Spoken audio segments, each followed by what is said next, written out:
Hello, good morning दोस्तों। मैं जुगल किशोर स्वामी आपके बीच में एक बार फिर उपस्थित हूँ। तो देखिए, हमने 10 नंबर लेसन है उसका कुछ पार्ट पढ़ लिया था। हमने इसमें वापस स्टार्ट किया है क्योंकि उस टाइम क्या हुआ था कि एग्ज़ाम नज़दीक आ गए थे, उस वजह से वीडियो नहीं डाले गए थे।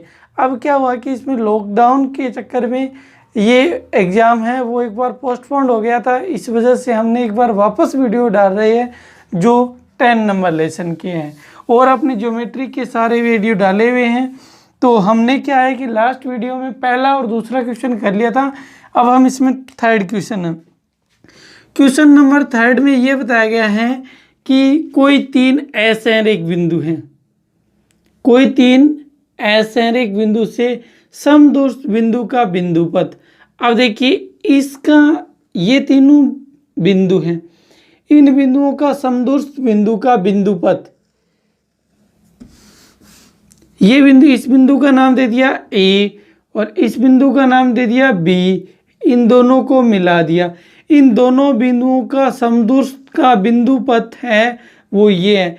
एक हमने बिंदु यहाँ से ले लिया सी, वो सी बिंदु है वो यहाँ पे है, यानी ए सी की दूरी है उतनी ए बी की दूरी है और उतनी बी सी की दूरी है। इनको यहाँ से मिला दिया।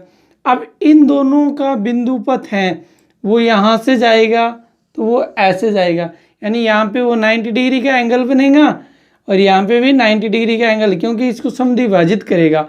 तो यहाँ से जाएगा वो भी क्या जाएगा, ऐसे जाएगा। तो तीनों बिंदुओं से समदूर बिंदु होगा वो सरकम सेंटर होगा, सरकम सेंटर यानी परिकेंद्र होगा। वो क्या होगा, परिकेंद्र हो जाएगा। अगर ये तो अपना क्वेश्चन नंबर थर्ड था, इसमें अपने क्वेश्चन 4 पढ़ेंगे। अब देखो क्वेश्चन 4 में क्या दिया हुआ है कि क्वेश्चन 4 में ये बोला गया है कि तीन संरेखीय बिंदु, ये तो असंरेखीय बिंदु थे और इसमें दिया गया है संरेखीय बिंदु। अब इसमें संरेखीय बिंदु क्या है, पहला बिंदु है ए, दूसरा बिंदु है बी, तीसरा बिंदु है सी। अब इनको मिला दिया क्योंकि संरेख है, एक ही रेखा पे स्थित है। अगर ये एक ही रेखा पे स्थित है तो इसे समदूर बिंदु मान लिया हमने P है।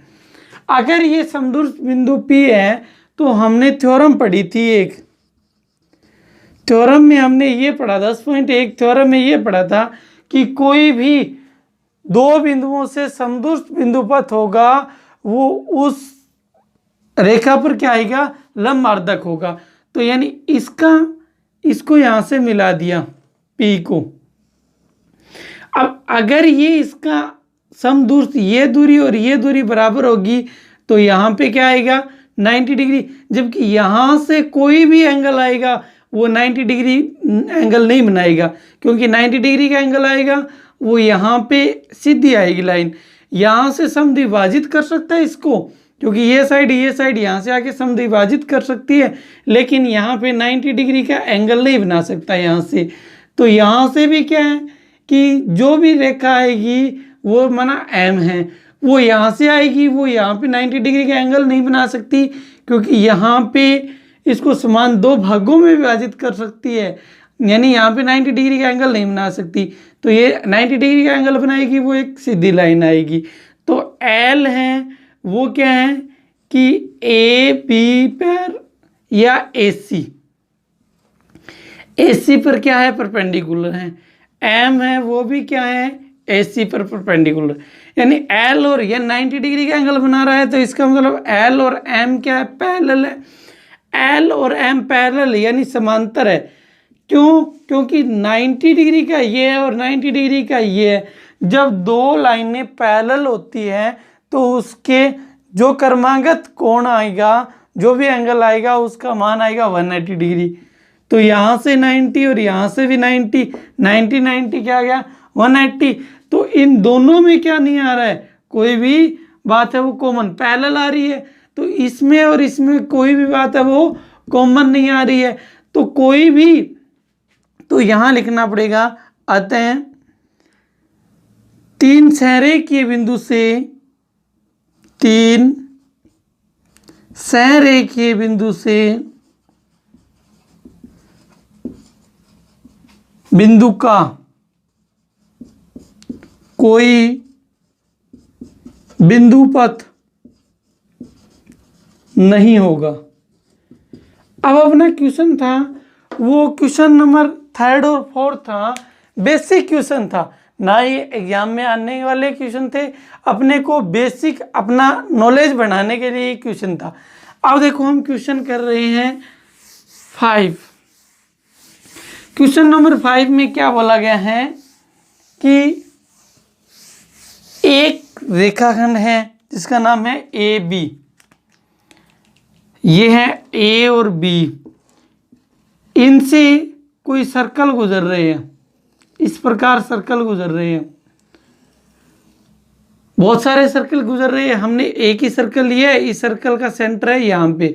अब अपने से क्या पूछ रहे हैं कि ए बी है, जो इसके सेंटर से इस पे जो सेंटर से अगर जो भी लाइन आएगी वो क्या है कि ए बी को लंब अर्धक करेगी। लंब अर्धक यानी यहाँ 90 डिग्री का एंगल भी बनाएगी और इसको समान 2 भागों में विभाजित करेगी, ए एम और बी एम, ए एम और बी एम, और क्या है ओ एम परपेंडिकुलर होगा ए बी पर। ये बात अपने को सिद्ध करवा रहा है।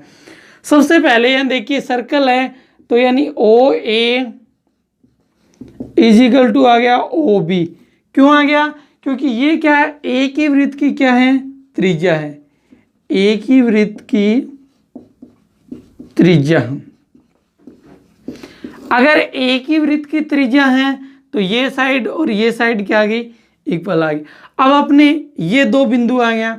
हमने थ्योरम पढ़ी थी, एक थ्योरम 10.1 में ये पढ़ा था कि 2 बिंदुओं से समदूर बिंदु का जो बिंदु पथ होगा वो उन दोनों बिंदुओं के लंबवर्धक होगा। तो यानी इन दोनों बिंदुओं से समदूर बिंदु कौन सा है, ओ है।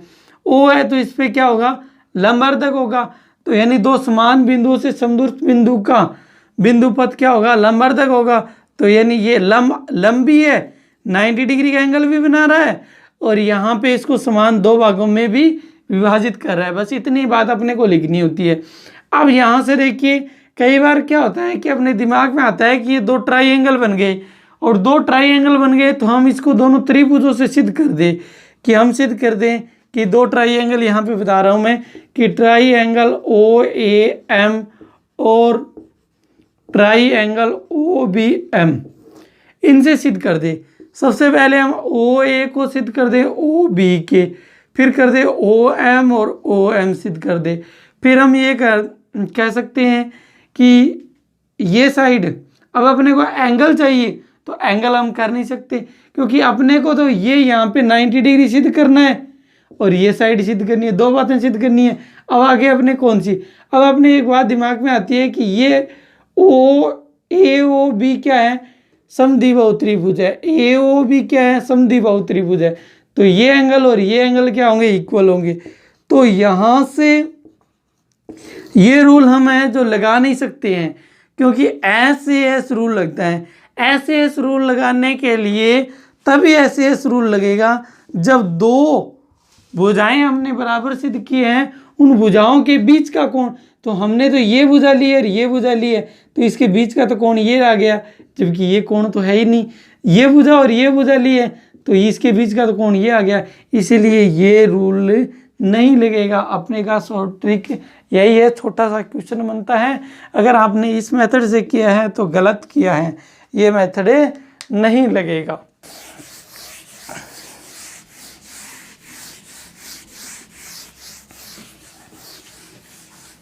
अपना क्वेश्चन कर रहे हैं 6 में एक इस प्रकार दिया गया है कि ये बी और सी दिया गया है, यहाँ कोई बिंदु है P और यहाँ कोई बिंदु है Q, इसको ऐसे मिलाया गया है।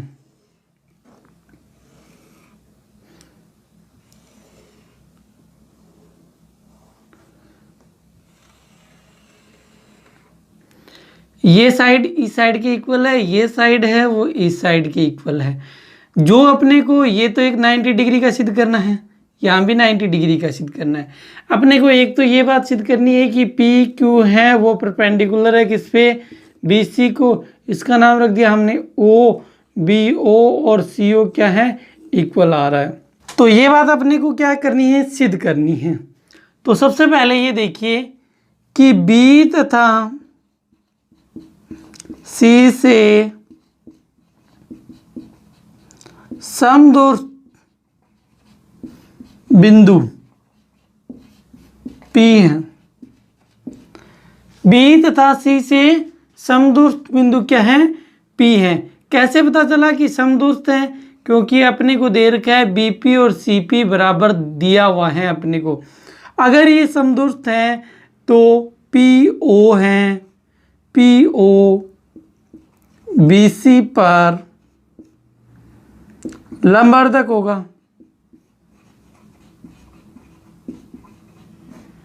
कैसे पता चला लंबवर्धक होगा, क्योंकि हमने पहले एक थ्योरम पढ़ी थी, उस थ्योरम 10.1 में ये सिद्ध करके आ चुके हैं कि दो समदूर बिंदुओं का जो बिंदुपथ होगा वो लंबवर्धक कैसे होगा।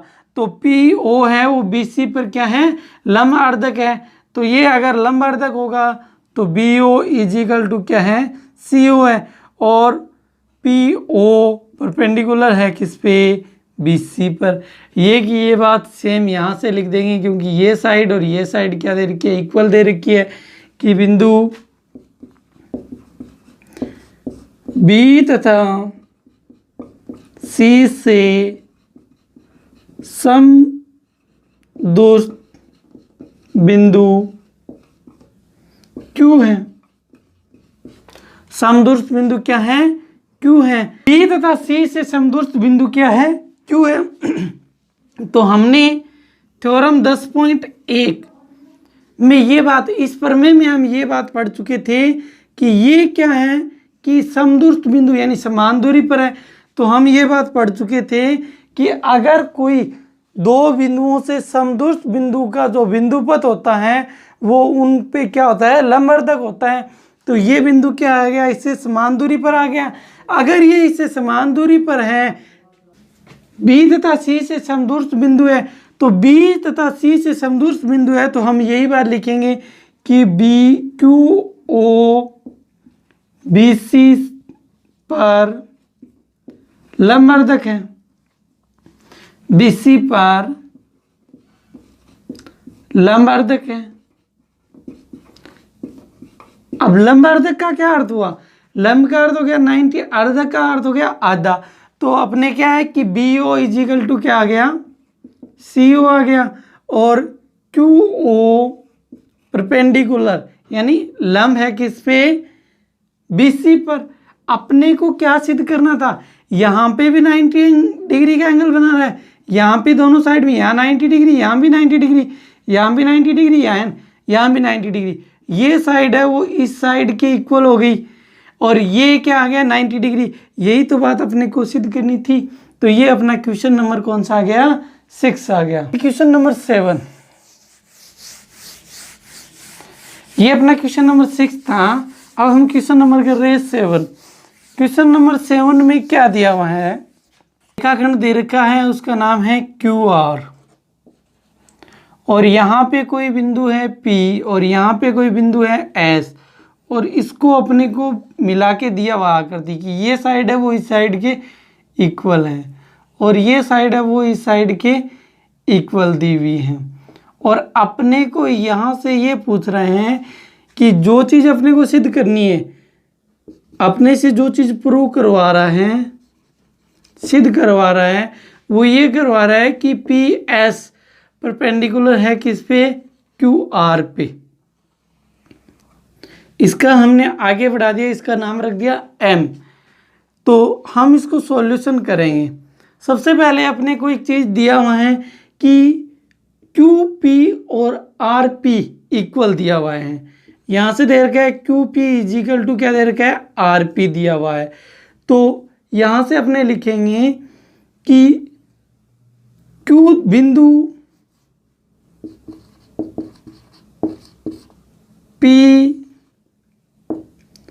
P हैं, तो Q तथा R से समान दूरी पर स्थित है। यही बात लिखेंगे कि बिंदु P है वो Q तथा R से क्या है, समान दूरी पर स्थित है। तो बिंदु P Q तथा R से समान दूरी पर स्थित है, तो हम थ्योरम लगाएंगे 10.1, हम पर में लगाएंगे 10.1। तो उसमें लिखेंगे कि यहाँ पे एक बात और लिख दो कि क्यू पी इजिकल टू क्या है, आर पी है। तो यहाँ से लिखेंगे कि दो बिंदुओं से समदूर, दो बिंदुओं से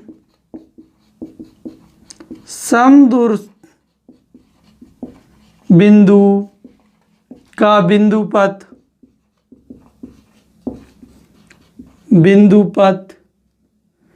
उन दोनों बिंदुओं का लंब समद्विभाजक होता है या लंबवर्धक होता है। उन दोनों बिंदुओं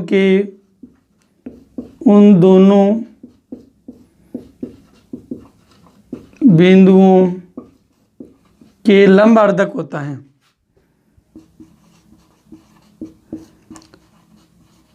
लंबवर्धक होता है।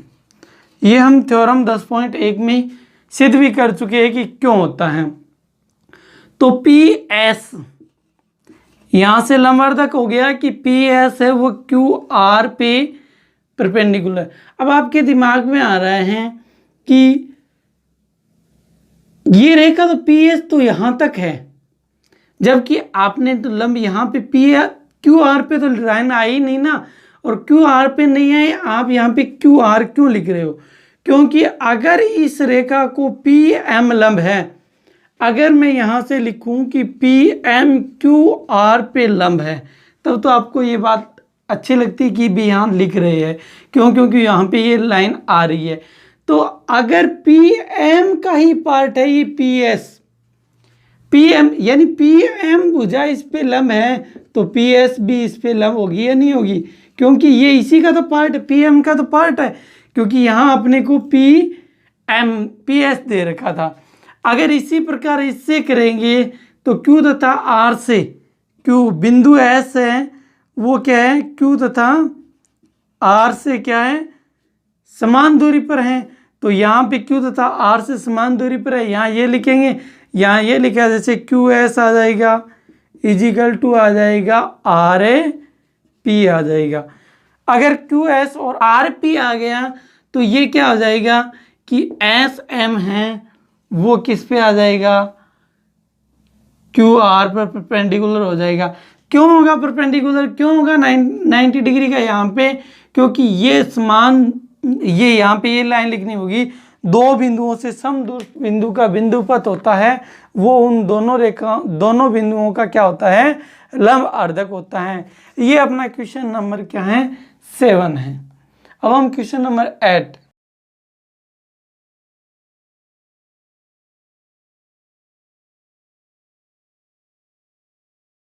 अपना क्वेश्चन नंबर है 8। क्वेश्चन नंबर 8 में इस प्रकार की एक आकृति दी हुई है अपनी, यहां नाम दिया गया है पी क्यू आर,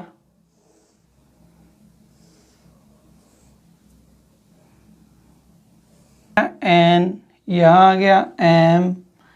दोस्तों अपने को इसमें जो चीज गिवन है, पहले अपने को दिया है वो लिख दिया है। क्या क्या दे रखा है अपने को?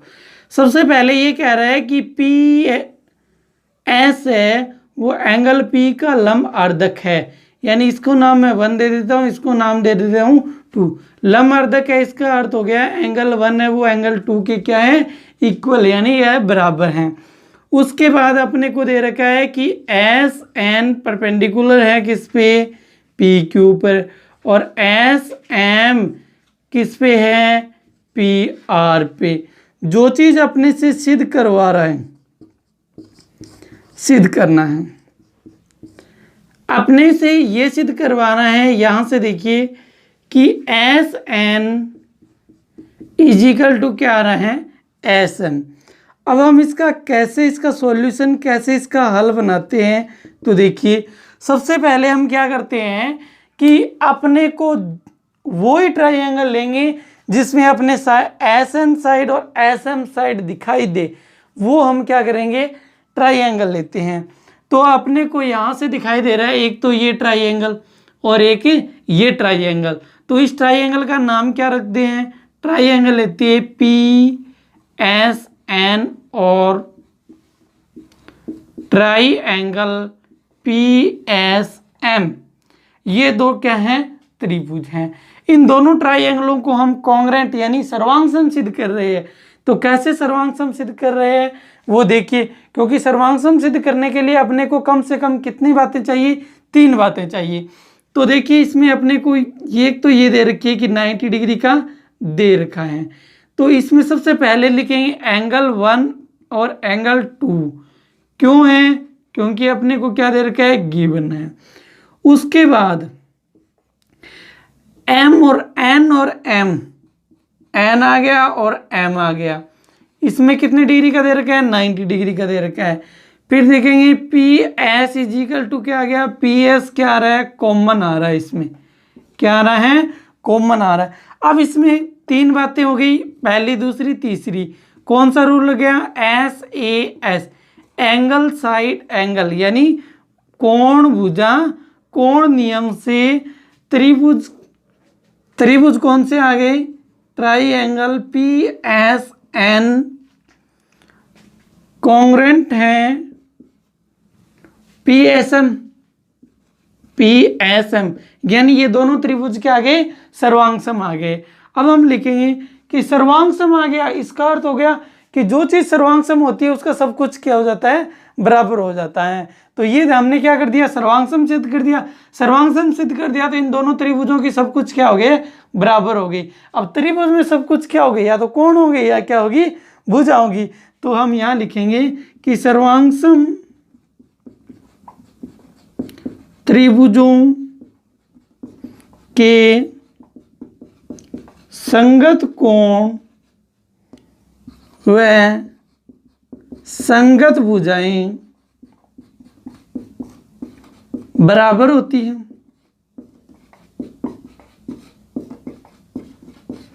अब संगत भुजाएं कौन सी है? SM, SN और SM क्या है? संगत है। तो SN इजिकल टू क्या आ गई? SM। हमें सिद्ध क्या करना था? यही तो सिद्ध करना था। देखो कितना इजी सा क्वेश्चन हो जाता है। नेक्स्ट ये अपने इसमें 8 क्वेश्चन पढ़े हैं और इससे आगे क्वेश्चन नेक्स्ट वीडियो में इससे आगे वाले क्वेश्चन आ जाएंगे। तो दोस्तों अगर आपको वो जो पढ़ाया गया है वो अच्छा लगे तो लाइक करना, कमेंट करना और सब्सक्राइब करना। जय हिंद, जय भारत।